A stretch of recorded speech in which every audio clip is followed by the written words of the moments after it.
All right, good afternoon. Thank you for joining us today. It is Monday, July 15th, and I welcome you to the TUSD Governing Board meeting.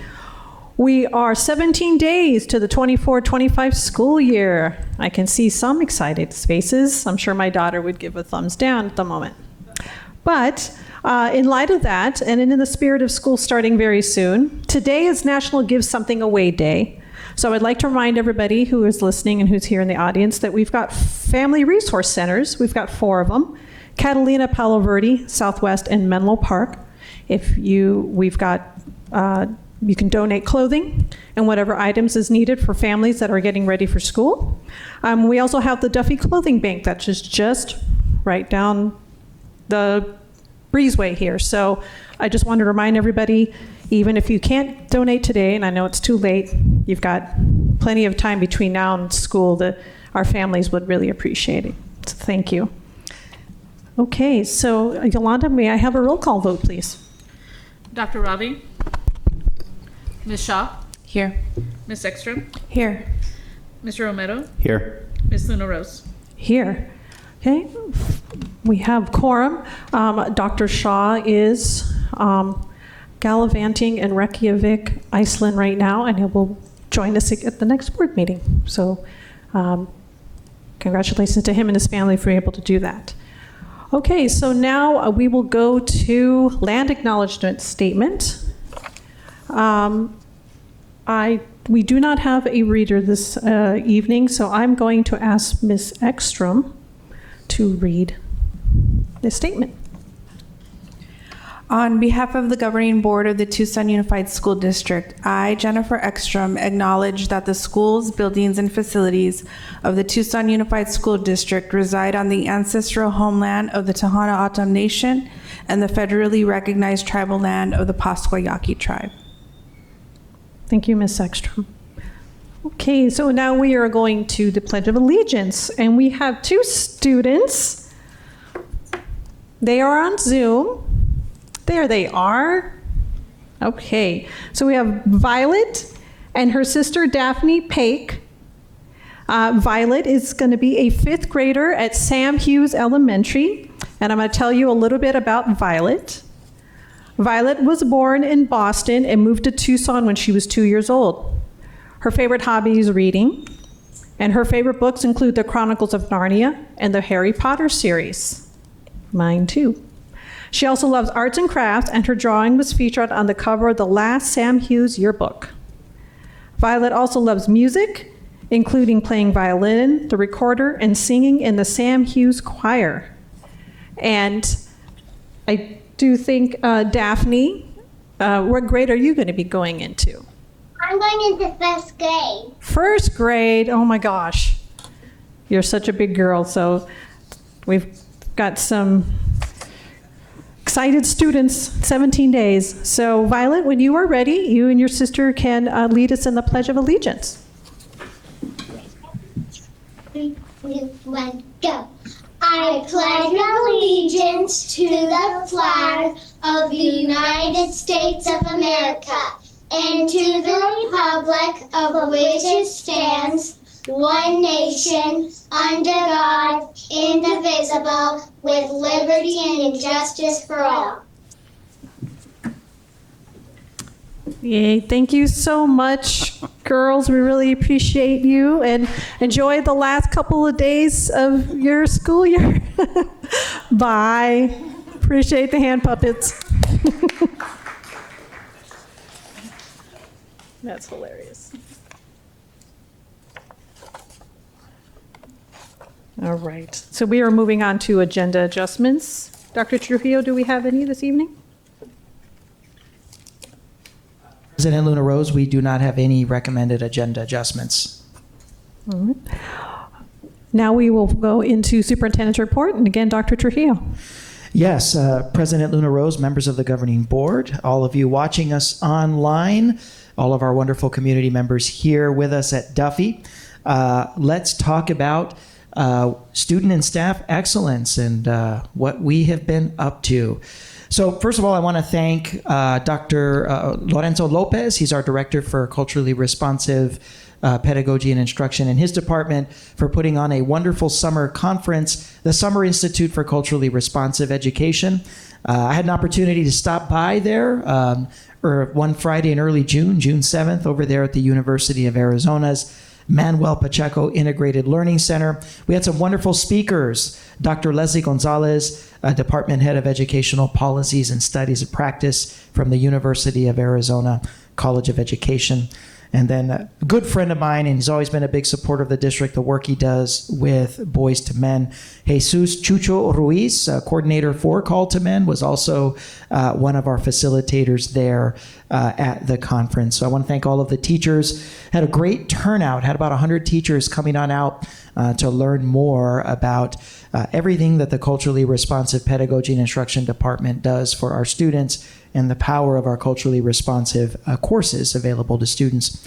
Summer graduation. Congratulations to all of our graduates who gathered at the Linda Ronstadt Music Hall at the end of June, June 26th. In all, 139 graduates. So absolutely wonderful opportunity to celebrate. Thanks to our board members that attended. I know we had President Luna Rose, we had Ms. Ekstrom, we had Mr. Romero. Thank you for coming out, supporting our summer graduates. It was hot, but was a wonderful event.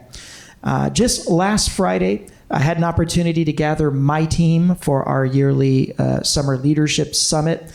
And it was an opportunity for us to reflect, to gather, and set some new goals for creating conditions for excellence in instruction in every single Tucson Unified School District classroom, an opportunity to talk about our commitment to the students that are struggling the most, and our obligation to make sure that we're providing all of the supports that they need to be successful, along with all of our students here at the Tucson Unified School District.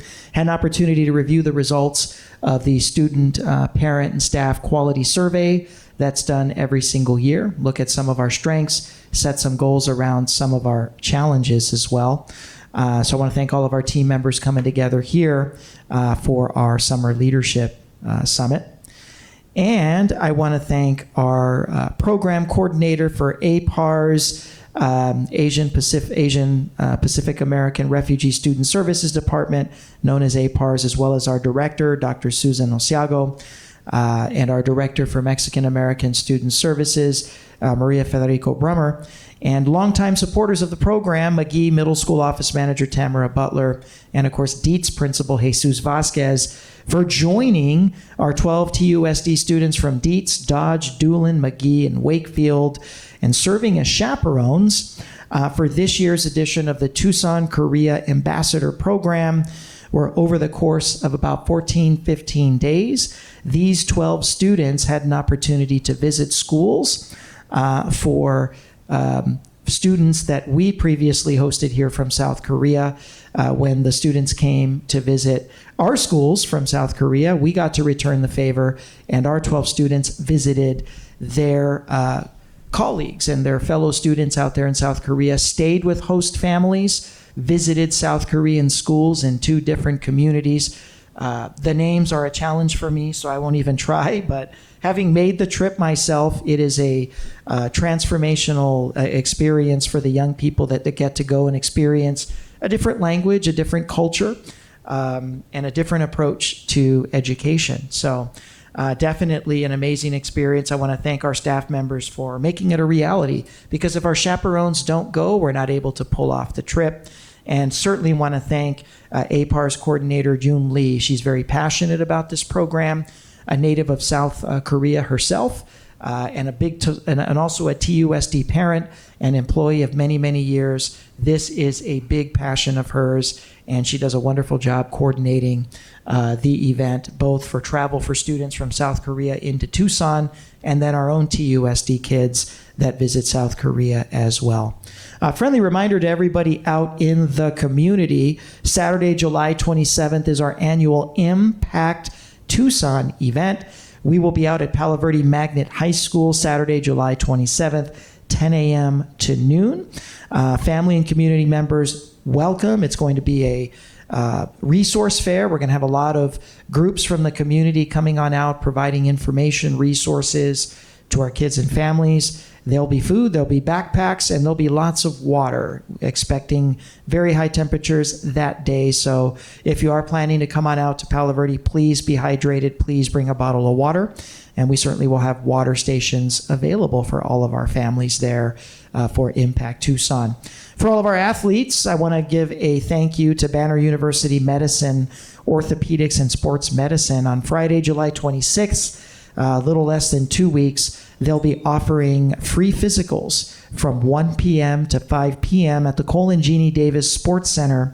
That's the indoor University of Arizona football facility. The cost for physicals can be costly for our families, so take advantage of this opportunity to get a free physical. Again, Friday, July 26th from 1 p.m. to 5 p.m. out at the Colin Jeannie Davis Sports Center, the indoor University of Arizona football facility. And lastly, TUSD has 2 remaining opportunities for free student vaccines. We know by statute that there's a couple of vaccines that students need to come on in and get into kindergarten and get into the school system. We want to make that as easy as possible for parents. So we have 2 remaining opportunities for free student vaccines. Tuesday, July 16th, that would be tomorrow, 1 to 5 p.m. at the Catalina Family Resource Center. We also have July 30th from 1 to 5 p.m. At the Palo Verde Family Resource Center. So come on out, get those vaccines taken care of, free of cost. And we know largely for our kindergarten parents, of course, whose kids are just set to start their K-12 journey coming up a little bit later in the summer. And with that, I want to turn it over to our Transportation Director, Martha Zamora, to give you and the community an update on where we are with transportation. I think you're going to be enjoying some really good news here regarding our driver workforce and where we're at for first day of school transportation. Martha? Thank you. Good evening, governing board members. Here's a quick presentation on updates from transportation. Today I will be covering driver pipeline status, the availability for drivers for the first day of school, transportation milestones, and transportation elections. Here is, this particular slide has information for the entire year. Last July, we set a goal to go out and get 400 applications, driver applicants. We know that 1 out of every 4 applications actually makes it into the training classroom. And we met that goal. We actually received 518 applications. That translated to having 142 driver trainees in our classroom. And you've seen me present before where driver numbers fluctuate from week to week. Last year, at the beginning of the school year, we started in the mid 160s. We were able to get to like the 190s back and forth, but for this upcoming school year, today we have 187 drivers available, and we have 8 in our training classroom. We anticipate 6 of those will actually be available for the first day of school, getting us to a number of 193 for the beginning of the school year. We're 25 plus drivers from where we were at last year, which is great. As far as students and their elections, we have about 52% that have opted in for transportation. That's about an average about the same as we had last year. Last year, we started out the school year with 141 routes, I believe, 143. And this upcoming school year, because of the number of drivers that we have available, we will be starting at about 151 routes. So 10 additional routes from the year before. And here's a list of our milestones throughout the summer, all the way for the beginning of the school year. One of the deadlines that we had was June 3rd for our parents to let us know if they were opting in for transportation. That was a deadline for us to route them. We still continue to see parents coming and letting us know that they want transportation. So we'll try to accommodate, but the deadline was back at the beginning of the month. Route bids have happened for our drivers and monitors. And July 13th was the date that we had set to have information for parents, route information. We're a couple of days behind on that. We will have route information available for parents tomorrow. It will be on Parent View, and then a message will go out to the families letting them know that the information will be there. That information will also let them know that on a weekly basis, routes do change. So messages will go out letting them know to check route information every Saturday morning for any possible changes. Any questions? Thank you, Ms. Moore. Board members, any questions? Ms. Shaw. Thank you, and thank you for all your work. This is exciting to hear. Regarding what you just said about the weekly change, is that something that parents can, expect throughout the school year, or is that just the beginning? It happens on a weekly basis. In our district, we have about 30% mobility. So it means on a weekly, every week, we have that many changes that are coming through our system. So any new requests that have come in, any new eligibilities that come in, we work them in through our routes. That generates changes. So therefore, any changes that do happen, a message goes out on Friday morning, I believe, letting parents know there was a change with your route. It could be 3-4 minutes, before or after. And then Saturday morning, the information becomes available. So it'll continue all year. Okay, and so that is just like a time change, not necessarily like where the bus stop location is? Correct. Well, sometimes it happens. I mean, sometimes if something gets reported where they say there's a concern about a particular stop, we might go into the route and actually change the location, maybe to a different corner. So there could be many reasons why there is a route change, and that's a possibility. Not normally, but it's a possibility. Okay, and are we making sure, because I know sometimes Parent View messages might be lost in email or what have you. Is there anyone making phone calls or text messages or robocalls to parents who do or will expect a route change? So this year, we're going to be sending out the message that goes out, voicemail, and then an email will go out. We normally don't use the text message approach, and the students that we do make personal phone calls are for exit students with an IEP. Okay. And then I understand that the number was changed recently. I saw an email that said the transportation department's number is new. Oh, thank Can you for talk pointing about that out. Yes. So we used to have the 4800 number that everyone was aware of. As we've sent notifications out to family, we have made them aware that the number has changed. Our customer service number is 225-6262. And a message has been sent out to everyone with that information. Okay, great. Thank you. Thank you for that. Can we make sure that that number gets sent out again as we're getting closer to school? Absolutely. Okay, thank you. Thank Ms. you. I'll start with Ms. Ekstrom and then Mr. Romero. Is that okay? Okay. Hi, thank you. So will we have more people manning the phones first day of school to make sure that all of their concerns are addressed, like if a bus is late or if a bus doesn't show up to a route? So normally at the beginning of the school year, we do hire from a temp agency. We have hired additional staff for this year, but our customer service team, from last year to this year, we had our technology, facilities, and transportation that came together to be one customer service team. So we have a lot more people that answer the phones that are district employees as prior to previous years. So we believe that that's definitely going to help with the level of customer service we provide. But on top of that, we've brought in an additional 6 people, I believe, from a temp agency. Okay. Thank you. Mr. Romero. So in regards to the applicants that we had coming on in, was there a majority of them coming from no experience at all, coming from other districts, that already was driving buses? Where was this influx of people that were applying coming from? The majority of applicants come in with no CDL, so we put them through the entire training program. We do have a few here and there that will either come from other school districts, either they had a CDL from being a trucker and they want to, come over and be a driver. Every once in a while, we'll get a few from Suntran, but the majority of them are brand new. They're getting their CDL with us, going through the training program with us. Thank you. Board members, any other questions? Okay. Thank you, Ms. Thank Romero, you. for your presentation.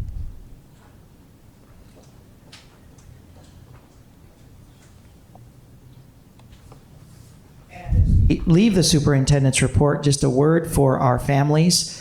Transportation route information will be available tomorrow. Please log into Parent View. We know that your child's ride to school is a major piece of information that you'll need for planning to open up for a successful first day of school. And I encourage you to check in on Parent View, review your route, and if there are any issues with the route, please make sure and contact our transportation customer service team. The more in advance that we have to work with you as families on your transportation options, the less chaotic and the smoother the first day of school is going to be for everybody. So just a note to our families, be on Parent View tomorrow to see your local route information. And with that, that concludes the superintendent's report. Okay, thank you, Dr. Trujillo. Now we are going to call to the audience. Before we start call to the audience, I'd like if anybody needs interpretation services, Luis is sitting up front. Thank you.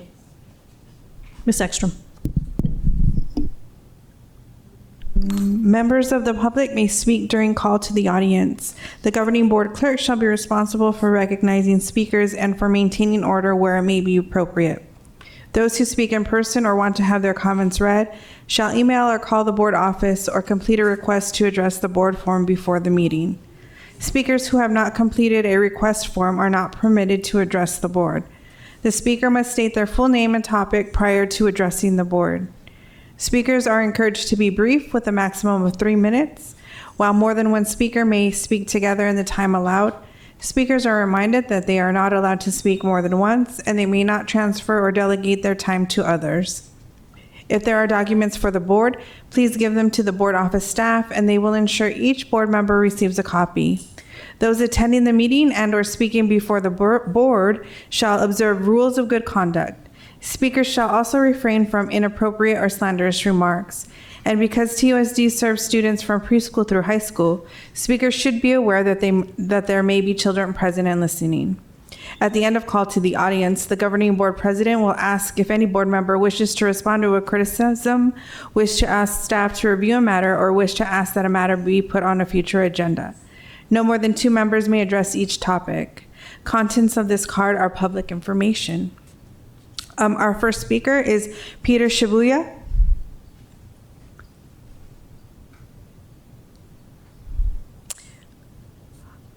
Okay, our next speaker is Kathleen Pendolino.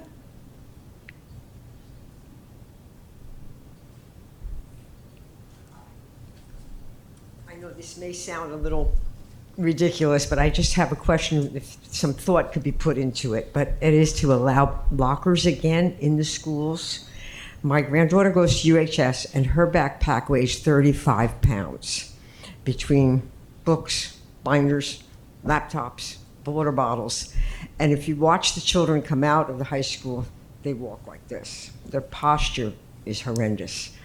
So it's just I know it seems frivolous, but something to put some thought into, because I think we've lost the lockers, mostly because of parents worrying about guns and this and that getting in. But if they're going to get in, they're going to get in because nobody's checking those backpacks. So just a thought. I know, I know it sounds silly, but when I see these kids, it scares me what they're going to look like as adults. So thank you for your time. Thank you. Next is Jerry Schuster.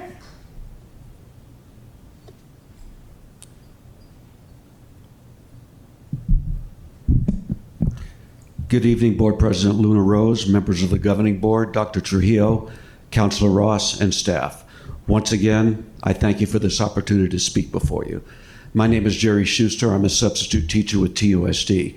And tonight I want to speak briefly about a topic that I had talked about before, but I just want to emphasize a couple of things about it. I want to talk about bringing back the School Community Partnership Council, the SCPC. And I just want to emphasize the opportunities that it would present.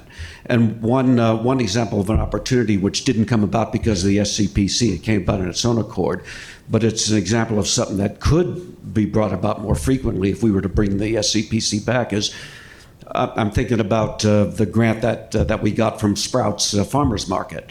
And again, that didn't come about because of the SCPC or anything like that. It came about on its own. But the point I want to make is that if we brought something like that back and facilitate communications, interaction between all the different members of the community, the TUSD community, we could bring about something like that more frequently. And it's certainly no secret that we all need, as a district, we certainly need the funds. We're always running up against the ultra-pervasive budgetary constraints every time we want to do something, every time we know there's a need, but we always run into the dollars and cents situation. And the other thing I want to emphasize about that is we all know that we're operating in an increasingly competitive environment.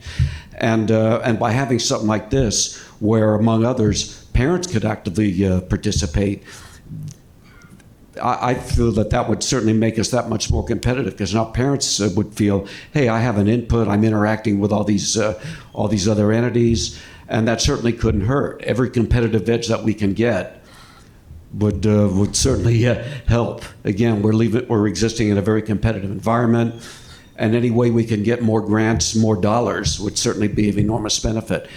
And I want to conclude by saying that I would like to see, or I would suggest, a workshop or series of workshops where we invite members of the TSJ community to give their input as to how something like that would come about, what it would look like, what its goals and mission statements would be. And I want to finish by saying that I participated in the SCPC in the past. I'll be more than happy to volunteer my time to participate in that again. Thank you very much. Thank you. Next is Dolores Tavera.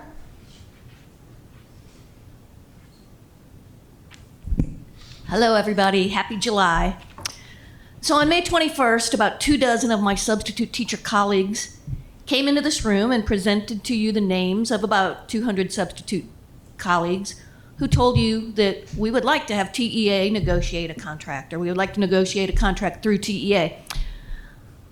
I don't really know, still don't know, what kind of conversations you have had behind closed doors, and I don't really understand why you aren't willing to be open about where you stand. Thank you, Ms. Shaw, for letting us know. The last time I spoke, Dr. Trujillo, you said something about negotiating with TEA, but I did not understand what you meant by that. Are you negotiating whether or not we should be allowed to negotiate? If you believe that we should be allowed to negotiate, that process should have started. Tonight you're approving the budget. From the documents, I do see that bus drivers are getting a well-deserved raise, but just from looking at the presentation documents, I can't really figure out what kind of raises others are getting. The reason we need the right to negotiate is because year after year, we are left out of raises. Yes, in 2021, we received a really good raise, but that was after having major pay cuts in 2010 and in 2015, and after being denied a very, very modest proposed raise of $3 per day in 2020. By the fall of 2021, so few subs were willing to work that middle managers and many teachers were being forced to sub when they did not want to. It wasn't until there was a major strain on teachers and others that we received a decent raise. So we haven't had a pay to our base in 3 years about. Even as the highest paid employees in TUSD do get annual raises, and they've gotten some mid-year increases too, we subs cannot go 5 years, 10 years, or 20 years, because that's what it was, without an increase to the base. We are not greedy, but we do not want to be left out. We want to be treated fairly. That starts with recognizing our right to negotiate, so we can put together a negotiating team or extend the current TEA negotiating team and get a fair, decent contract in place. Thank you. Thank you. Next is Pilar Reese.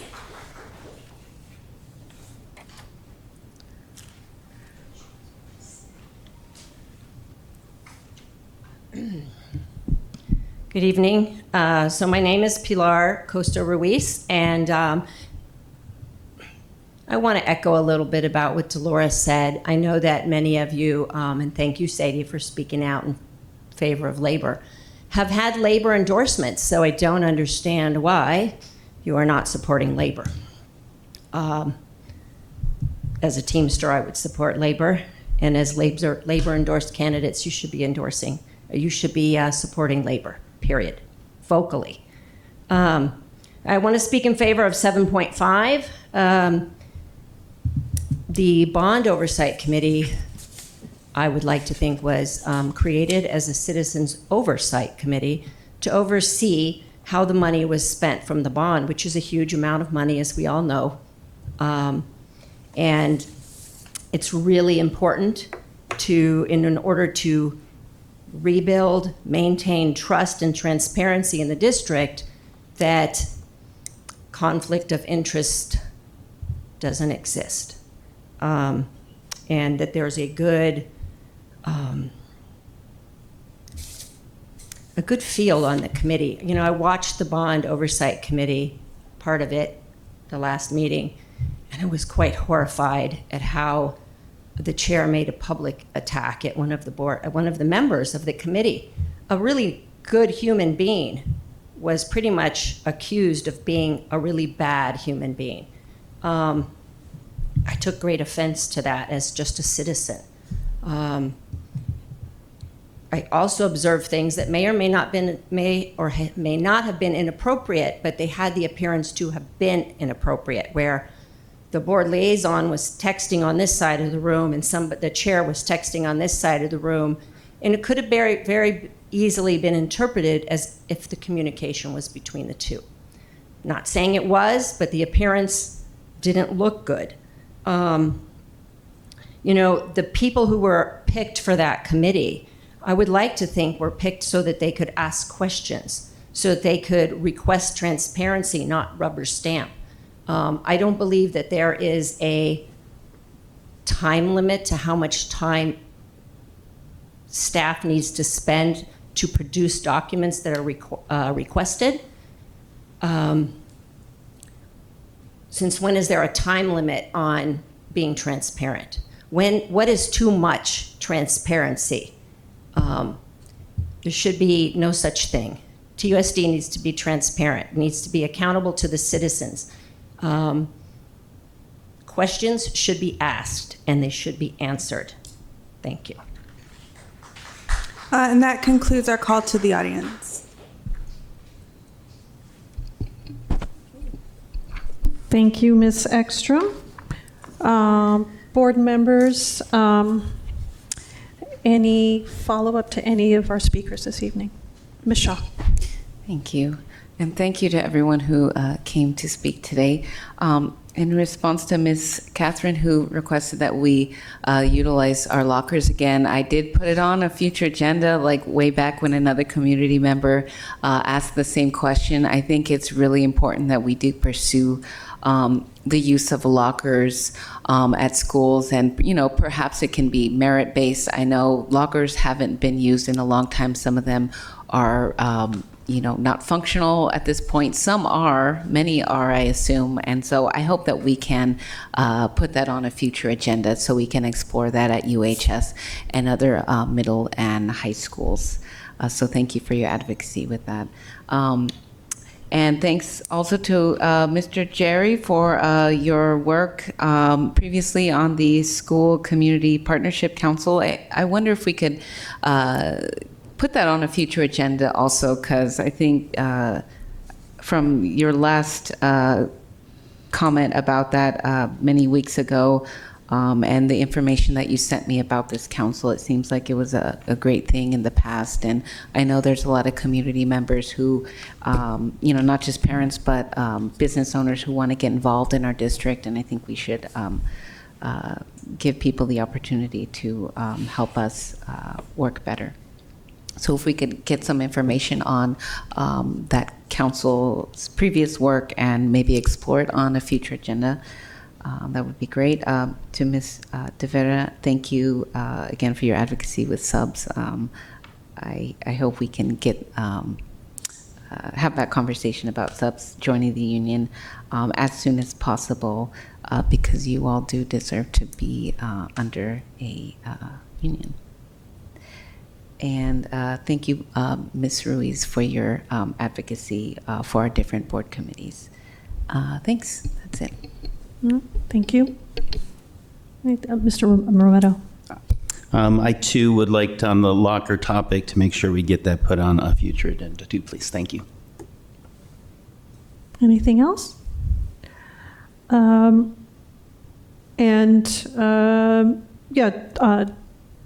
Schuster, thank you.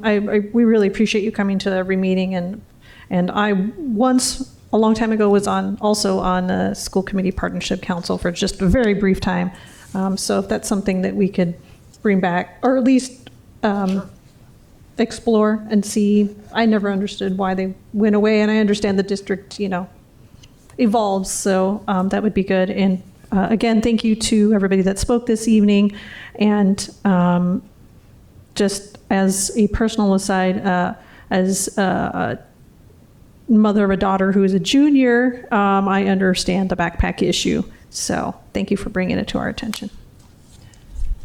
Okay, we are now on to consent agenda. Oh, Dr. Trujillo, I'm sorry.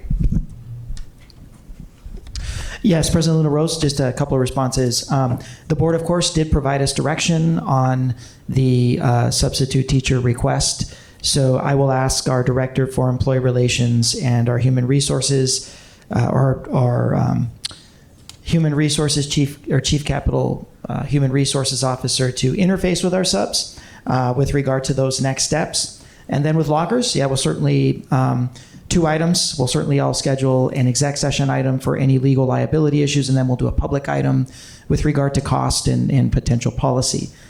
So just a couple of comments. Thank you. All right, thank you. So now we are on to consent agenda. Items 5.2 through 5.1. If I can get my page open. 520. Board members, anybody would like to move the item? I'll move the consent agenda. Okay, I will second. All right. All those in favor say aye. Aye. Aye. Any opposed? All right, the ayes have it. Thank you very much. We have moved from consent agenda. That was quick and painless. Thank you very much. Okay, so now we are going to into our public hearing. Public hearing for fiscal year 24-25 Tucson Unified School District Annual Expenditure Budget. Dr. Trujillo.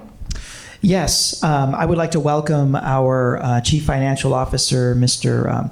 Ricky Hernandez, who will be handling the duties tonight in terms of our both as a main source of information for anybody that may speak during the public hearing, and of course as our main facilitator of the actual budget presentation and the action item. Mr. Hernandez? Yeah, so I will let the public hearing go through, answer questions at the end, if that works, unless you want me to go through the presentation ahead of public comment. Well, we just have one public comment, so I will say that in advance of the public, anybody speaking during the call to the audience, or I'm sorry, during the public hearing, because we have a new expenditure recommendation around bus drivers, I think we should probably do our presentation first, just to make sure that anybody speaking who may have seen the proposed budget, they may not be aware that there's a new expenditure item related to bus driver salaries. So we should go through that first, okay, and then maybe do the hearing. Will do. So this is a summary essentially, and there is a proposal at the end of the adopted budget for Tucson Unified School District for fiscal year 25. A lot of this will be review. I've gone over this with you multiple times. There are other new pieces of information that I want to talk through, and obviously there's a compensation recommendation at the end, and then I will certainly take your questions. So just to kind of give you a quick agenda, I'll talk to you about what the Auditor General instructed in regards to adopted budgets, review what the legislature did with K-12 budgets this budget year, look at the factors. A lot of these are things that we've gone over, the factors in the adopted budget, variances from one fiscal year to the next, taking a look at our operating and DSEC budgets for adoption, our tax rates and levies, and then a compensation proposal for bus drivers for fiscal year 25, and then obviously some next steps. So the Auditor General, I'll backtrack a little bit. The legislature adopted a budget June 15th, I believe it was. It was a Saturday. The governor signed that budget that following Tuesday. We had already, the board approved the proposed budget. We are not legally allowed to make additions to a proposed budget once it's been approved.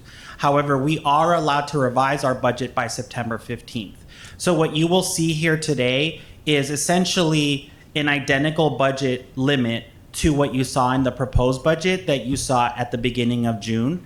We will not revise the budget until August. Our plan is to come back to you in the month of August with a revision that will then incorporate the factors that the legislature adopted and that Governor Hobbs signed.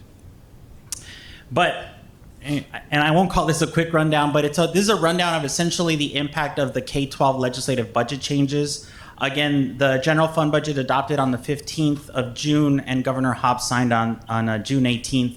And a lot of it is exactly what we were anticipating. There were a few items here that are definitely new that will impact our financial capacity in the district. First, we definitely anticipated a 2% increase to the base support level, comes to about $98 per weighted ADM.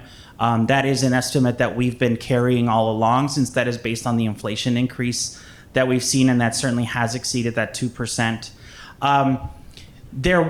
So as you know, over the course of 3 years, the legislature allocated funds to await for students eligible for free and reduced lunch. So we received this additional weighted funding, and it was going to ramp up over the course of 3 years. Fiscal year 25 was going to be the final ramp up year.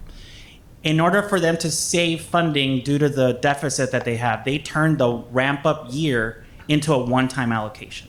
So that way, that third year of funding doesn't become an ongoing expense for the state legislature. We will continue to keep the increases we received in fiscal years 23 and 24, but fiscal year 25, it will come as a one-time lump sum payment. And it'll be apportioned to every school district and charter school based on your portion of the students in who are eligible for free reduced lunch. We haven't received that estimate at this point. The Department of Education will calculate that and will provide us that number that we can then adjust our budget, but it will be a one-time lump sum payment. For fiscal year 25, also the capital budget, same deal. So in 23 and 24, there were ramp-up payments. 25 was going to be the final year of a ramp-up. We were going to get, the expectation was almost a 5% increase to capital funding. That third year essentially is now going to be, again, a one-time lump sum payment, also paid by our proportion of total enrollment to the total enrollment across the state.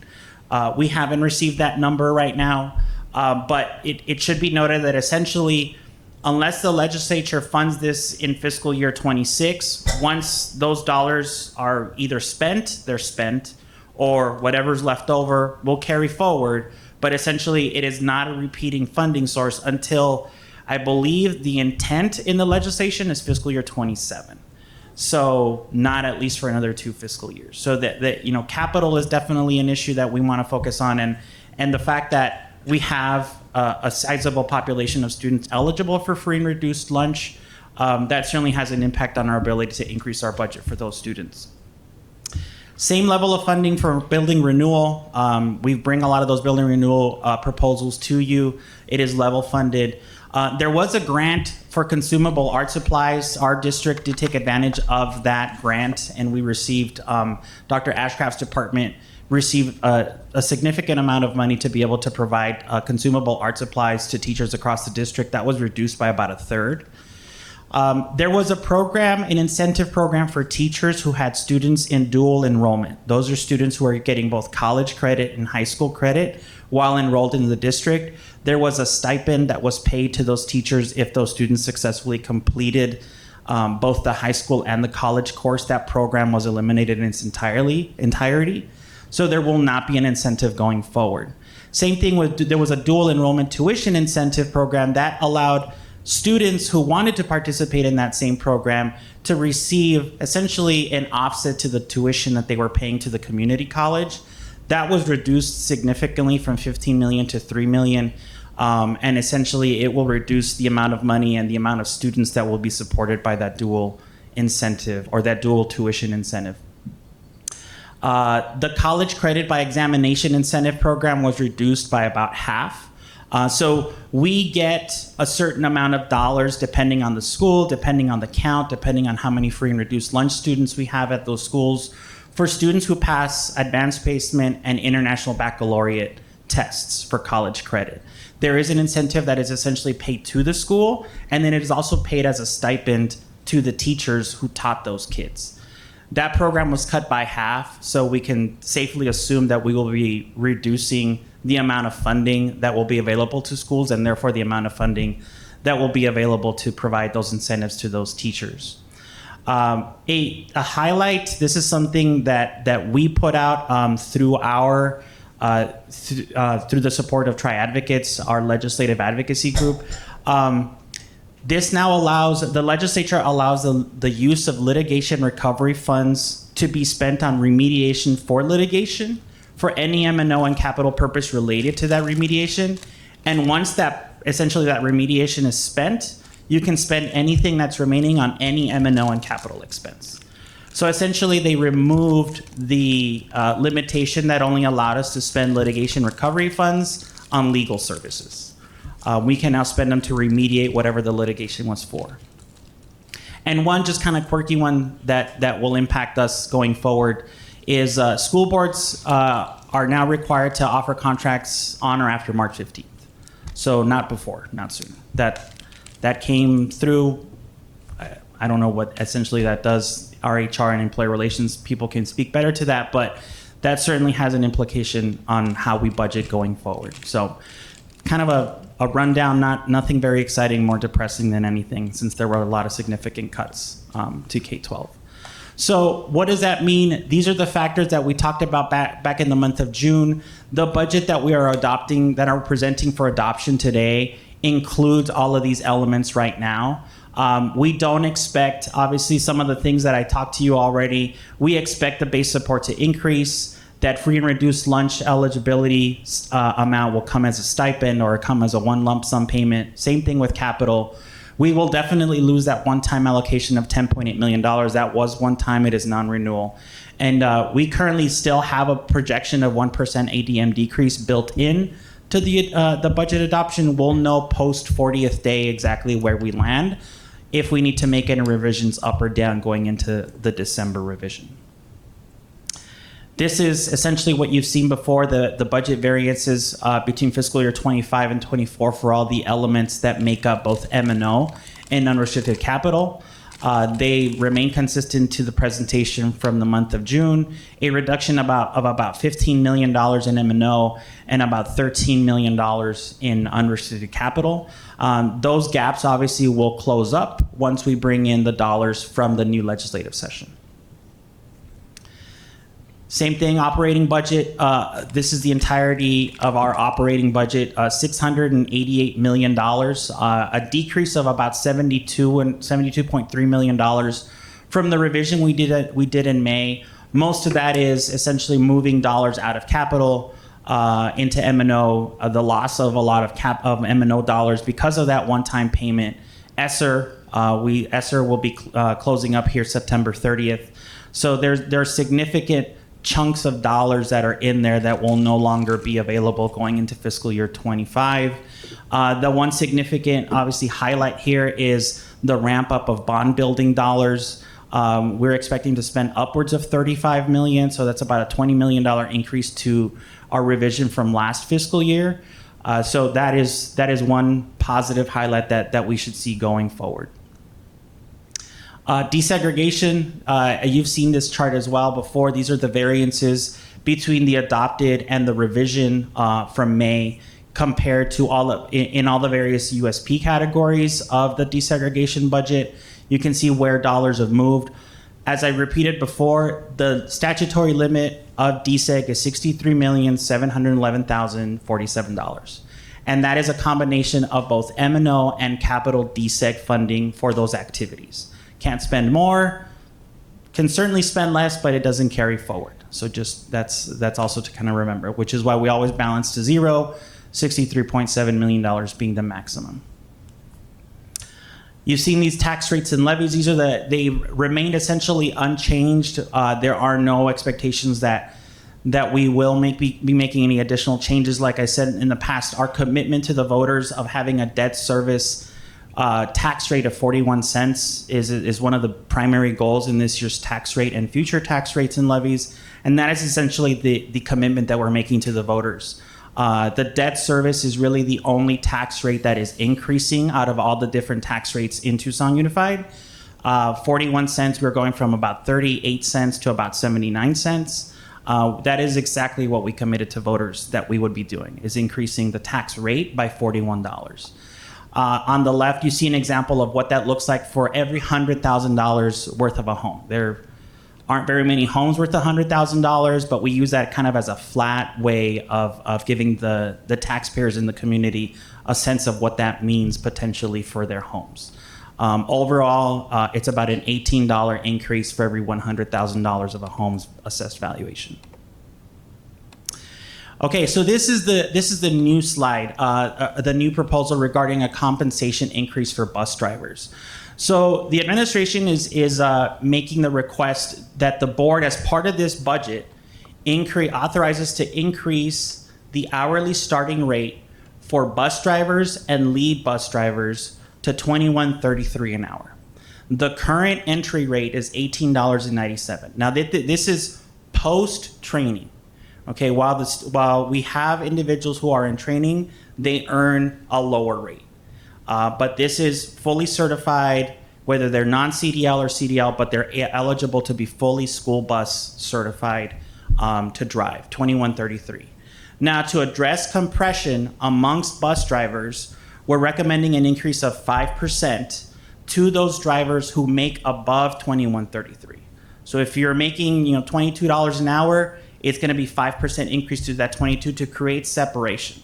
Because essentially what we're doing is we're bringing those starting drivers this way, and we want to move the seasoned drivers this way, so that we can make sure that we're decompressing and we're not lumping them up too close to one another, and keeping a lot of that competition and separation between drivers. Now, to give you a sense of what some of our neighboring entities are doing, obviously you can see this is basically a response to the increase in the Amphitheater School District. Amphi Public Schools is increasing their bus driver rates to $21.33 for this school year. So this certainly would put us at a disadvantage, especially at a point after seeing the positive presentation from Ms. Zamora regarding where we are with our recruitment and retention. We certainly want to continue to do that. We would be, along with Amphi, the highest amongst the bus driver compensation rates. SunTrans rate is $17. That is where an entry level, no experience essentially driver comes in, is at $17. And then it kind of moves around. Sunnyside and Vale, Marana have varying rates, but nobody exceeds that, essentially that $20 threshold. Currently filled, we have, and that means bodies in positions, 176. We have some of those that are currently in process to reach the over 180 positions that Ms. Zamora was talking about. We have about 133 drivers whose current rate is below $21.33. They're going to see an average increase of $1.53 to their rate. The total cost with the cost of benefits is just under just over $389,000. Now, for the remaining 43 bus drivers whose rates are over $21.33, a 5% compression will give them an increase of an average of $1.14, just shy of $99,000. So the entire budgeted impact in order to accomplish this $21.33 is $487,637. These dollars would come from, one, because 40% of the salaries for every driver are paid from DSEG. This would add, so about 40%, about 170,000-ish, would come from creating additional negative contingency. So we'd need to solve that gap in addition to the ongoing $2.6 million gap in DSEG. The other portion of it would come from the contingency and the M&O budget. So even though contingency is slated to be a one-time expense, obviously this would create a recurring expense. So we would need to continue to fund this going out into the future. So just kind of be aware that that's kind of the impact to M&O and DSEG, which are the primary sources of funding for the bus drivers in the district.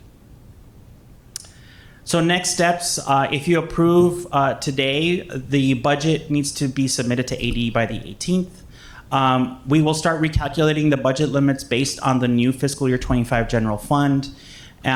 We plan on submitting the fiscal year 25 revision to the board, hopefully by the first meeting in August, so that you can also then see what it looks like now with what's been appropriated by the legislature. We'll set the date and time for a public hearing at that time as well, as part of the budget revision.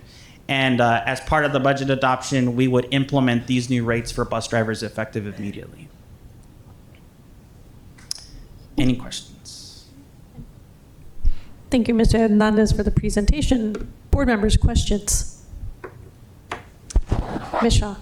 Thank you, and thanks for your presentation. I do have some questions questions, but I'll save them for the next agenda item. I do want to hear from the public first as well. Okay. Thank you. Okay. Mr. Romero. Just real quick, I noticed there was Catalina Foothills and Flowing Wells wasn't on that list as far as bus drivers. I just didn't put them in there. Okay. I mean, they're hovering, they're well below 20. Nobody is paying over $20 an hour. Amphi is actually the first one. All right, thanks. Yeah. Okay, thank you. All right. Thank you, Mr. Hernandez. I'll be right here. So I do believe now we can, we have one person speak at the public hearing. Yes, we have Pilar Reese.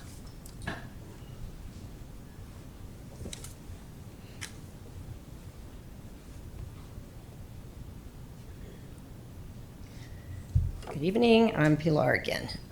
So I just want to strongly encourage you to really take a deep dive into the budget and revise it as you can.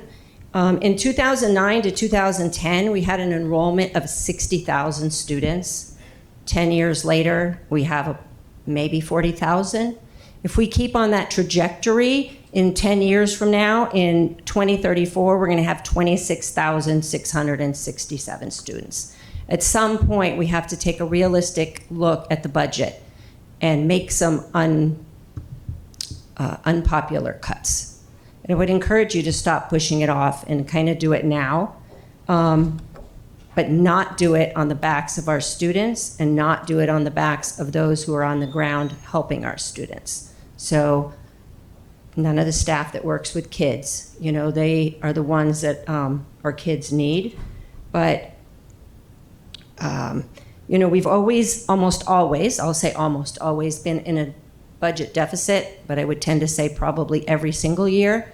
But we've moved things around to make it look like we're not in a budget deficit. Like we sell a piece of property when we're in a $9 million deficit, and then voila, the budget gets balanced. And that happened like in 2019 or 17, around there. We've been playing a shell game for a really long time, and it's time to, you guys need to be the fiscal stewards of the district. So take a look at it. Don't just take someone's word for it. Don't take my word for it. Don't take staff's word for it, and make some changes. Okay. I think that concludes. Our comments. Okay. Thank you very much. And now we have closed our public hearing. And now we will move on to action items. 7.1, adoption of the FY24-25 Tucson Unified School District annual budget, expenditure budget. Mr. Hernandez. So I will take your questions now. All right. Questions, board members? Oh, I was just wondering, in the item 6.1, it says after the public hearing, staff says they can explain the budget further if necessary, and then it seems like there might be another opportunity for the public to speak. Is that No? Mr. Ross? I mean, number 3 and 4. President Luna Rose, members of the governing board, the public hearing on the budget is not, I mean, the board could do that if it wanted to, but a public hearing is for the public to come up and ask a question or ask for an explanation, and then the public sits down. It's not a back and forth. That's not how, the board could do that. That's not in your policy for any public participation, however. So that's not traditionally the way that it's ever occurred, although a board could decide to do that if it wanted to. Not that I would advise that precedent to have a back and forth with community members. But the statute says that the members of the public may come up and ask for an explanation of an item in the budget or object to the inclusion of an item in the budget. All right. Okay. Thank you for that clarification. Yeah, just the way it's listed, it's like, it says twice that it will resemble call to the audience rules. And so just the way it's agendized seems like there may be 2 opportunities to speak, but thank you for clarifying. Okay. Did you have any further questions? Oh, yes, thank you. So let's see. Jean, could you put the presentation back up, please?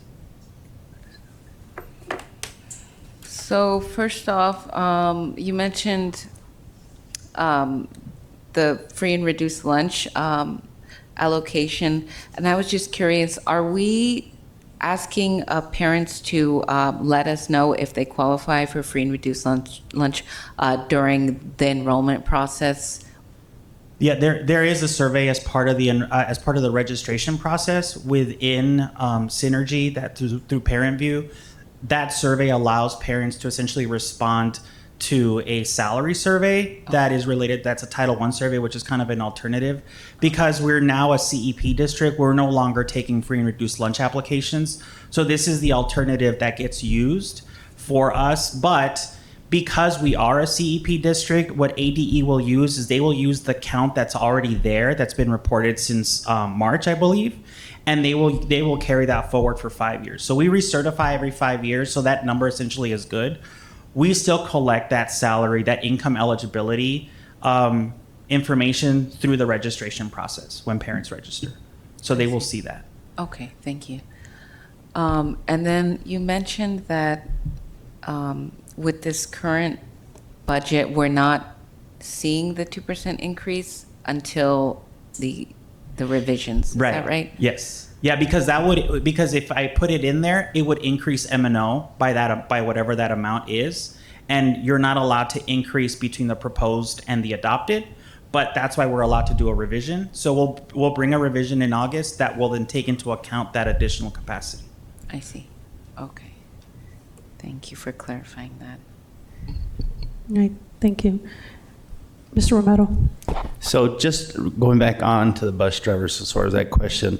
So basically what we're doing, like you mentioned, is kind of reacting to how Amphi is doing this, looks like for recruitment for bus drivers for them. Do we know, have we done, I guess, any competition research on how many bus drivers they're down behind, what they're looking to get? Again, hearing from earlier, we have a lot of new people that are coming to get their CDL that are coming to TUSD. Are we, how scared are we that we're going to lose our bus drivers? Are there just a certain amount of bus drivers we're getting that Amphi needs? Dr. Trujillo. Yeah, and I think Board Member Romero, we lived that nightmare 3 years ago when, through the chaos of the driver shortage that was brought on by COVID, our driver workforce was down to about 140. And those of you that were on the board at that time remember there was a colossal collapse and removal of neighborhood routes. We moved to all of these large hubs. 2 really destructive things happened. Number one, we increased the amount of time students had to ride on a bus. Ridership experiences went beyond 60 minutes in an unprecedented way for the average TUSD student getting on a bus because they had to go to these hubs. Distances became longer because there were fewer routes. There was a lot of parent anger and frustration because those neighborhood routes that used to be right across the street from their house or down the block were gone because we didn't have the necessary routes. The morale issues that we saw with the existing driver workforce that was asked to take on overtime, that was asked to take on crowded buses, and who started driving double, triple the time, that really affected climate and culture in our transportation division. The amount of dollars that we had to end up spending for contracted vendors to come in and pick up the slack through private transportation ended up costing us more than if we just would have had the drivers in place. And one of the things I talked about with my team is that the expense of a particular failure to staff key positions appropriately, particularly in this case, bus drivers, isn't always necessarily monetarily, right? The expense comes in parent anger, frustration, loss of faith in the district. The employees that we strive so hard to keep happy and fulfilled in their jobs, those remaining drivers getting frustrated, feeling stressed, and then as a result, getting sick, getting stressed out, having to call in on personal days. So unfortunately, we lived all of that, and it's been a long road back to where we are now. And I will say what makes me really nervous is that when you look at the 133 drivers that are below the 2133, the majority of them, 2 points here, the majority of them joined us over the last 2 or 3 years. So they came specifically because of the wage increase that the board lifted to $18.35. And then the majority of them came fresh out of the community and the neighborhoods with no commercial driver license, saying, we trust you, TUSD. We want to pursue a new career. We trust that you're going to teach us. We trust that you're going to provide us a credential. And so we have invested a lot of time in non-commercial driver license certified drivers actually coming in and us putting them in classes, instructing them, teaching them. And Amphi is literally a neighbor district, pretty much across the street, figuratively, if you will, from our district boundary. And I just believe it's too much of a risk this close to school if we know that wages drive a lot of turnover from district to district, which we learned when we looked at our move to 1835. We have every reason to believe that this move to 2133 by a neighbor school district is a viable threat to the health of our current driver workforce, which is why we brought it forward. And I think 5 years ago, Board Member Romero, I would have looked at the 485 and I would have said that's too expensive, we can't afford it. But having lived everything we just talked about, to me, 487 is probably worth it. And to keep what we've built over the last several years, I would recommend that and add that to this budget. Yes, sir. And and I appreciate that not being here during that part. So thank you very much for giving me the experience, or what the district experienced on that. And I totally understand. We're spending all this money for training. Just as anything, when you spend money for training, you don't want to. You train them so that they stay with you, and not train them to go work for your competitor. So I totally understand that. I just wanted to kind of find out, what the threats were. So thank you for the history lesson. Thank you.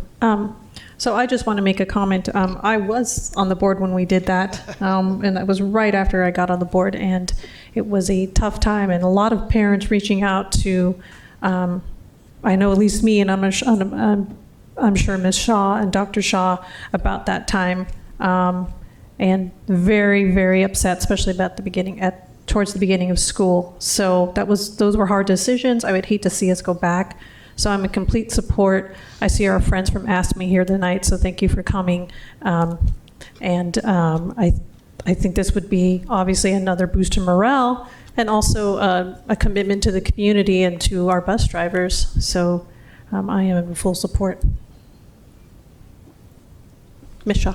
Thank you. I want to echo what Ms. Luna Rose said about the transportation troubles we had in the past.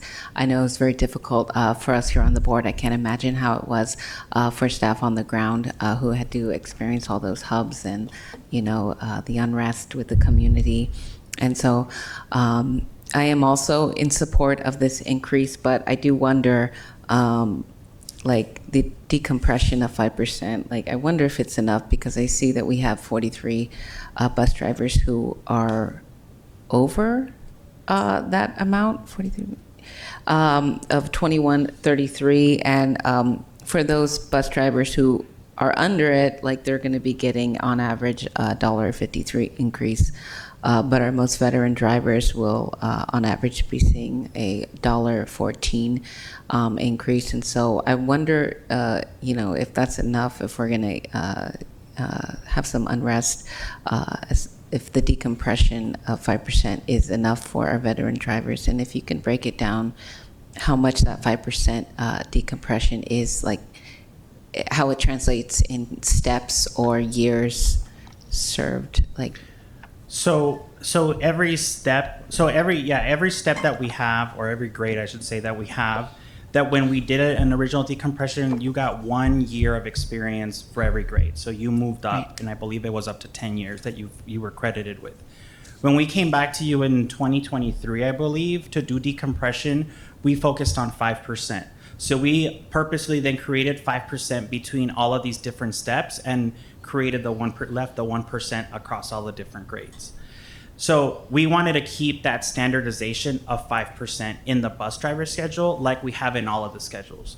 I mean, certainly if you all decide that you want to go above 5%, I mean, we'll make it more than that. We're recommending the 5% since that is the standard that we've set across all of our salary schedules, with the exception of TEA consensus. Is we want to make sure that we're kind of keeping consistency, because then you're going to have bus drivers kind of out here, and then you'll have, white collar food service on a completely level, kind of compression kind of look. So we want to maintain that equity, and we want to maintain that standardization that we have, which is why we're using the 5%. Okay, it just seems like it's such a close number between like our newly hired and then our veteran. I know we're not seeing the breakdown of everybody, but yeah, if that's like the standard, well, I guess we could go with that. But I just worry that it's not gonna be enough for the drivers who have served our district for so long. Yeah. And I do wish that we can chase the most competitive wage, not only for bus drivers, but for every position we have in the district. And I'd like to see us pursue that, if not now, certainly in the very near future.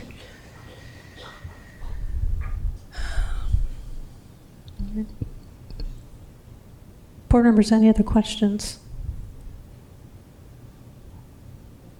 Okay. Now, it's an action item, so I will move the item. Second. Okay, moved by myself, seconded by Ms. Shaw. All those in favor say aye. Aye. Aye. Aye. And Ms. Ekstrom seconded. Oh, Ms. Ekstrom. See that I'm looking straight ahead. No. Okay, you threw your voice. All right. So moved by myself, seconded by Ms. Ekstrom. All those in favor say aye. Aye. Aye. Any opposed? All right, the ayes have it. Thank you so much. And congratulations to our bus drivers. Thank you very much. Okay, we are now on to 7.1. Administrative appointments, reassignments, and transfers. Interim Principal, Wheeler Elementary School, Dr. Trujillo. Yes, members of the governing board, always the best part of governing board meetings when we welcome new administrative leaders into the ranks. As you know, a few meetings back, the governing board voted to approve incumbent principal Rosalinda Rodriguez, who currently serves as the principal at Wheeler, to serve as the new director for multicultural education for the district, which of course set up the need for an interim principal out there at Wheeler. And tonight's candidate is one of our more experienced assistant principals. She would be entering into her 5th year serving as an assistant principal at CE Rose, one of the district's largest K-8s in the district. But her journey actually began way back in 2008 at Booth Fickett, where she started as a 6th grade special education teacher, now known as XED, and served as an XED teacher in the middle school level at both Booth Vickett, split a little bit of time at Vale Unified School District, but we won't hold that against her. She did come back to TUSD and then picked up her service to TUSD as a counselor. I feel her experience and knowledge of exceptional education, her experience as a middle school teacher, and of course the lens that she brings as a guidance counselor, along with the last 4 years of some wonderful administrative work at CE Rose K-8, I think make her a wonderful candidate to serve as the interim principal for Wheeler Elementary School. So tonight's recommendation to serve as the interim principal for Wheeler is Miss Carrie Baltus. All right. Board members?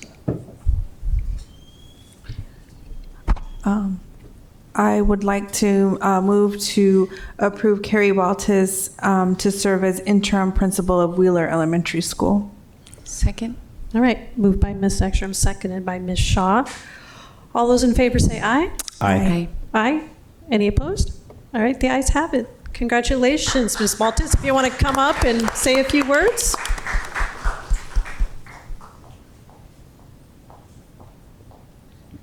Yes, good evening. Thank you so much, governing board members. Thank you, Dr. Trujillo and legal counsel. I am extremely honored and excited to be joining the Wheeler community. I look forward to working alongside such a dedicated staff and continuing the success that they've already generated and created. Of course, I don't stand here without the support and help of others. I first would like to thank Mrs. Carmona Alday for her guidance, her mentorship, but most importantly, her friendship. To the CE Rose staff, community, and family, I thank them so much for the past 4 years. We have just created such wonderful memories, and I will hold those like near and dear to my heart for the longest time. Of course, I have to and want to thank my mom for her unconditional support and love and for always being in my corner. So again, I just want to thank the TUSD leadership. Thank you so much, board members. I am truly looking forward to this wonderful opportunity at Wheeler, and it will be a great and successful 24-25 school year. So thank you again. Congratulations. Thank you. Ms. Baltus, if you can, there's a receiving line for you, so you go and shake the hands of everybody. Okay, the first time I did this was on Zoom, so.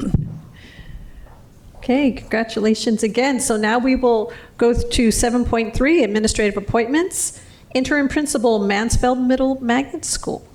Yes, President Luna Rose, members of the governing board. Our second administrative recommendation for administrative work at Mansfield Middle School. Began her career in 2005 and had a very lengthy and successful career as a physical education teacher and a coach, and has been serving as a dean of students for Mansfield since 2022. And she actually did have an opportunity to serve as the school's interim assistant principal from August 2023 into November to cover a leave of absence from the incumbent assistant principal. So very, very strong leader for the Mansfield community, very engaging with students and staff. We know she's a valuable member of the leadership team as a dean of students. So we would like to recommend that Ms. Jody Gutierrez be approved by the governing board to serve as the interim assistant principal at Mansfield Middle School. All right, thank you. All right, I will move to approve Jody Gutierrez, who will serve as interim principal of Mansfield Middle Magnet School. Second. All right, moved by myself, second by Ms. Shaw. All those in favor say aye. Aye. Aye. Any opposed? Okay, the ayes have it. Congratulations, Ms. Gutierrez. Again, you're going to come up and say a few words. Good evening, governing board members and Dr. Trujillo. I want to thank you so much for this opportunity and the ability to lead. As a longtime member of Bulldog Nation, I am so excited to go and take on this role and serve this community in that light. And I am excited for this upcoming school year and what it will bring. Thank you so much again. Thank you. Thank you. So now you go through the receiving line. You're welcome. So maybe take a break to take a quick photo. Yes. Once we finish the receiving line, I'll ask both of our new administrators up, and we'll take a photo with the board. All right. Thank you.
Okay, that's always very exciting before the beginning of school. Okay, so on to 7.4, extension of all 2023-24, it should be 24-25. Extension of all of the 23-24 employee agreements. Employee agreements, okay. Retroactive to July 1st, 2024 through August 31st, 2024. Dr. Trujillo. Yes, members of the governing board, in order to allow our employee relations director, Ms. Mesa, the time necessary to continue to engage our association leadership teams in the negotiations process, specifically around language in our negotiated agreements. Our recommendation this evening is to extend their effective date out to August 31st. So with that, I'll give it to Maricela. Thank you, Dr. Trujillo. President Luna Rose, governing board members, exactly as Dr. Trujillo stated, we are still in the midst of negotiations. We did start earlier in the semester. We just need a little bit more time and are asking for this item to be passed today. Okay, thank you, Ms. Mesa. Board members, questions?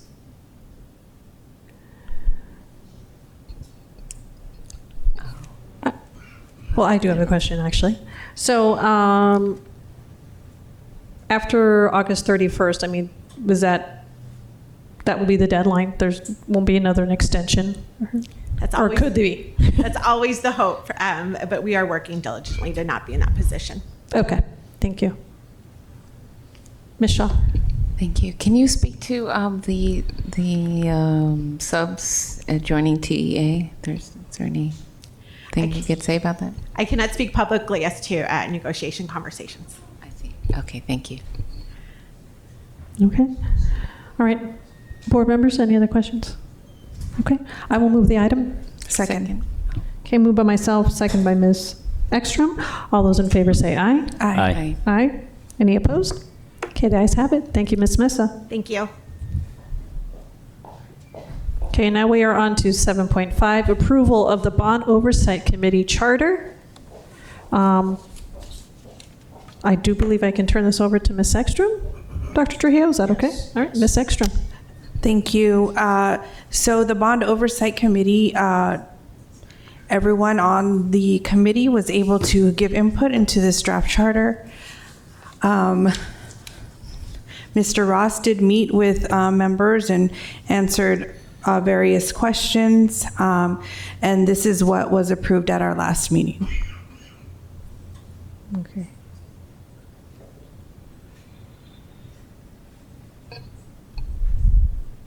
All right. Board members, questions? Ms. Shaw.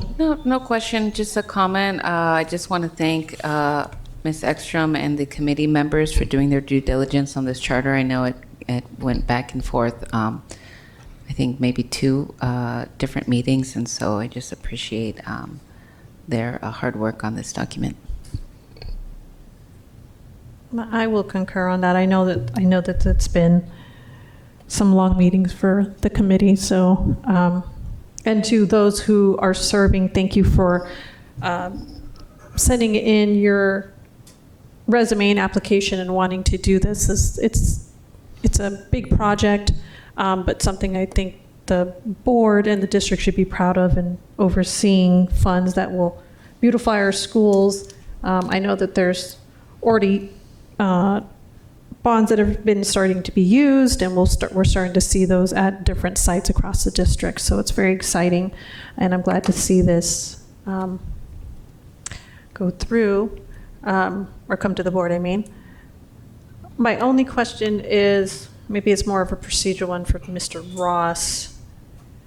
I'm assuming this would follow the 13 community members, like they would have to have a percentage for quorum and all that? Yes, one more than half. One more than half, okay. Yes. All right, Mr. Romero. So again, probably for Rob Ross on this one. So has everybody on this committee signed a conflict of interest form, do you know? I don't know if they did. They would have filed it with the board office. Yeah, they signed up at the last meeting. There was a couple of members absent, so we have to follow up with them and get those signed. Okay. That makes me very happy.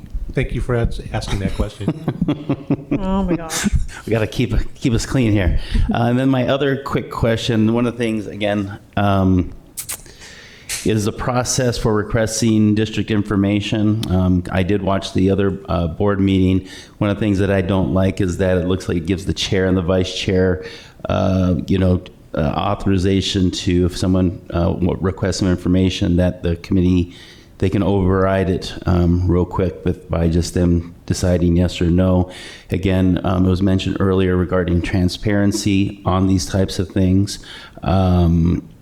What concerns me is if we have friends that are in these 2 positions and people are wanting more information, and it could be, this is almost $500 million we're dealing with here, and a lot of money. And I would like to make sure that we're not rubber stamping in this committee. People are asking questions. People are wanting more information. People are doing their homework and doing their due diligence, and not just saying, well, that's what everybody else is going and doing. Let's go ahead and do this also. So I know I will be watching these meetings, and I've had a lot of people reach out to me also that are watching these on the side too, because it's a lot of money that we gave, the voters gave trust to us that we're doing our due diligence for our school. So my one concern is I would like to just have that relooked at as another option. I know I'm probably the minority when it comes to that, so I know where it may go, but that's my concern. Well, if you read on 2B, it says that if the chair does not approve the request, the committee may vote to override the chair or the vice chair. And that did happen at our last meeting, but the committee felt that enough information was given. So okay, there is checks and balances. Thank you. Okay. All right, board members, any other questions or comments? Okay, I will move the item. I'll second. Okay. Moved by myself and second by Ms. Ekstrom for approval of the Bond Oversight Committee Charter. All those in favor say aye. Aye. Aye. Aye. Any opposed? Okay, the ayes have it. Thank you so much, and thank you to the Bond Committee. I know nobody's here from the committee this evening, but for those who are listening, we really appreciate your time to making sure that our money's being spent wisely and exciting projects are underway. Okay, now we are on to 7.6, authorization for provisions of meals and refreshments to personnel working to support governing board meetings. Dr. Trujillo. Yes, members of the governing board, as you know, we have a very hardworking operational team here that supports governing board meetings, which are an event. And, you know, we have our friends here working the board, Gene, and we've got Yolanda, and we have Vanessa. We have our school safety officers here. We have Mary running the video.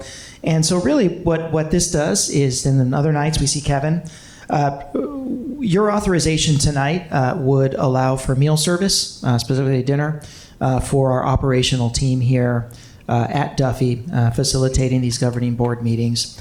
And of course would encompass the governing board office staff, our school safety officers, our communications team members assigned to the event, as well as our technical assistants here.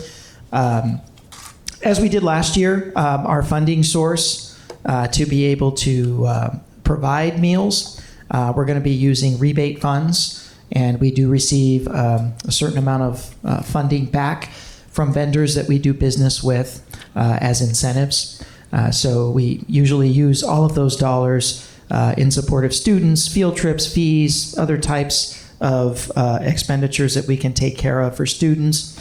And we find that this is probably the best funding source, as it's a non-K-12 funding source in terms of being a part of the regular district budget. Total cost is $3,700 for the year. Okay. Board members, any questions? All right. Would anyone like to move the item? I'll move the item. And I would just like to say thank you to everyone who works these meetings and to our food services for providing delicious meals. All right. Moved by Ms. Ekstrom, seconded by myself. All right. All those in favor say aye. Aye. Aye. Any opposed? Okay, the ayes have it. Thank you so much, and thank you again to all our staff that are here with us on Tuesday nights. Well, tonight's Monday night. Your work does not go unnoticed, and you're very much appreciated. So thank you so much for allowing us to be able to connect with the community. And we feed you. Okay. Now we are on to study action items. 8.1, Tucson Unified School District Employee Appreciation and Recognition Calendar for the 24-25 school year. Dr. Trujillo. Welcome our Chief Human Capital Officer, Mr. John Fernandez, to present this item. We are seeking to memorialize the board's commitment publicly to recognizing very, very important dates and recognize the contribution of so many wonderful team members that make up the K-12 educational experience, not just here in TUSD, but in all public schools. So tonight's action would formally recognize and establish these days of recognition for the employees of the district. So with that, I'll give it to Mr. Fernandez. Yes, thank you, Madam President and members of the board, Dr. Trujillo. This seems like a simple thing to approve an employee appreciation calendar, but what this does is it provides all district employees, especially our leadership teams, our administrators, a common calendar by which they can recognize employee contributions throughout the year. So it translates into your regular report when the superintendent provides you updates on employee appreciation. It gives sites the opportunity to take time to recognize their employees at site or to come to the board with resolutions seeking your support and recognition as well. And then on social media, when schools, when sites celebrate their appreciation events, they also are able to share that with others. And we found that recognition of employees really gets the most interaction on social media. So our communications team doing a great job of celebrating employees. And then we see that gets a lot of positive feedback and activity because people recognize their colleagues, those who have been in service a long time to the district, their teachers, custodians, and so forth. So that seems like a basic thing, but it goes a long way, we think, towards creating a culture of appreciation for all employees and maintaining that throughout every school year. So with that, we seek your review and approval. One more note, what we do is we do send this out after the board approves it. We send it to sites and we let them know that, again, same thing we told you here, we encourage them to use this to recognize their employees and then share that information with everyone across the district. Okay. Thank you, Mr. Fernandez, for the presentation. Board members, any questions? Ms. Shaw. Thank you. Do we have everybody here? Well, we did this last year, and this is our test year, and we think we're pretty confident. We had to add a couple, even here in this meeting last year, we had to add a couple because before the meeting, someone said, "Did you remember this?" So we think it's pretty comprehensive. We haven't had any complaints, but again, if you hear of anybody that we've missed, please let us know. But we tried to be very comprehensive. We shared it with the sites and site administrators, those who oversee those areas. And this is what's come back. Okay, I'm glad we got the librarian a month in here. And I've been putting in different staff positions, seeing if they are there. I think we have most people. I didn't notice the superintendent's day or month, but perhaps he's within the administrative professionals. I don't know. Do we have a superintendent's day or month? We appreciate him every day. Right on. I'll go research that. Okay. Thank you. Well, there is a Be Kind to Lawyers Day. Yes. I was going to say. Nice. One day, that's all. One day. Cool. Well, I think this is great. Is this an action item? This is an action item. Okay. Well, I'll move the item. Okay. I'll second. All right, so moved by Ms. Shaw, seconded by Ms. Ekstrom. All those in favor say aye. Aye. Aye. Aye. Any opposed? The ayes have it. Thank you so much, and thank you Thank for the comprehensive list. All right. Thank you. Have a good evening. Have a good evening. You too. All right, wow, 7:27. We are at future meeting dates and agenda items. Dr. Trio. President Luna Rose, members of the governing board. So members of the public will have some key items coming up on 7:30.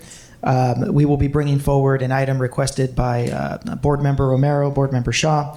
It will be a public review of cell phone towers in the district where the district has leases. I know that members of the community have requested that along with two of our board members. That is on the docket as an informational item on July 30th. We also will have a summer school informational item on a wrap, if you will, on student served transportation meals, sort of an operational update on summer school. And then, of course, we will provide an update on the 6th grade pilot program happening at 10 of our schools. And, of course, a general opening of school update for the governing board and community, as we will pretty much be convening on the eve of a new school year. So the four items that I wanted to update the board and community on for July 30th. Okay, thank you, Dr. Trujillo. Board members, anything more? All right, I think we are adjourned. Thank you so much. Have a good evening.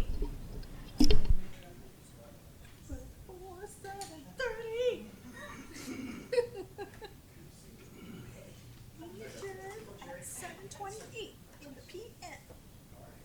Thank you all. Thanks, Jerry. Thanks for bringing that up. I appreciate that. 2.5 weeks. It'll be a good school year. By the way, the two students who read they go to San Hughes. Yeah. So did I. Oh, did you? That's my elementary school. Oh. And so that's my middle school. Yeah. I understand. I went to Bonias and I went to Vail. So. It's all TUSD, that's the line. Exactly. Thanks, Jerry. Appreciate it. Thank you. Have a great evening. You too.